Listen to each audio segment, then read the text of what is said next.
ભરૂચ જિલ્લા સમસ્ત માછી સમાજ દ્વારા ભાડભૂત બેરેજથી હજારો માછીમાર પરિવારોને થઈ રહેલા નુકસાનના આક્ષેપ સાથે કલેક્ટરને આવેદનપત્ર પાઠવવામાં આવ્યું હતું। ભરૂચ જિલ્લા સમસ્ત માછી સમાજ દ્વારા આજરોજ કલેક્ટરને આવેદનપત્ર પાઠવવામાં આવ્યું હતું, જેમાં જણાવ્યા અનુસાર ભાડભૂત બેરેજના અસરગ્રસ્ત માછીમાર પરિવારોની વૈકલ્પિક રોજગારી માટે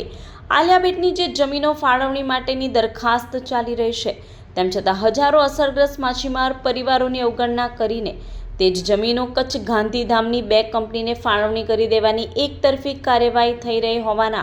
આક્ષેપ કરવામાં આવ્યા છે।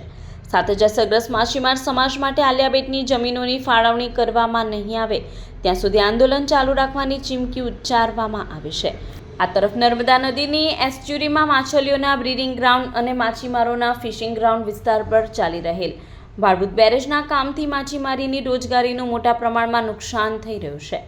અને તે નુકસાન અટકાવવું જરૂરી છે અને માછીમારોને થઈ રહેલા નુકસાનની ભરપાઈ કરવાની માંગ કરવામાં આવી છે।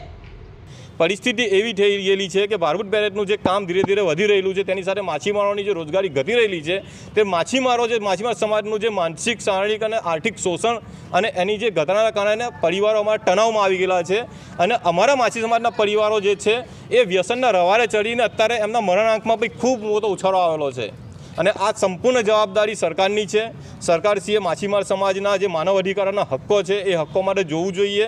માછીમાર સમાજ માનવ અધિકારમાં પણ કેસ ચાલે છે। માનવ અધિકાર પંચ તરફથી એવા હુકમો પણ થયેલા છે કે વિવિધ ડિપાર્ટમેન્ટ છે પોતાની જવાબદારી નિભાવતી નથી અને કામ બીજાની પર દોરે છે, તો તેવા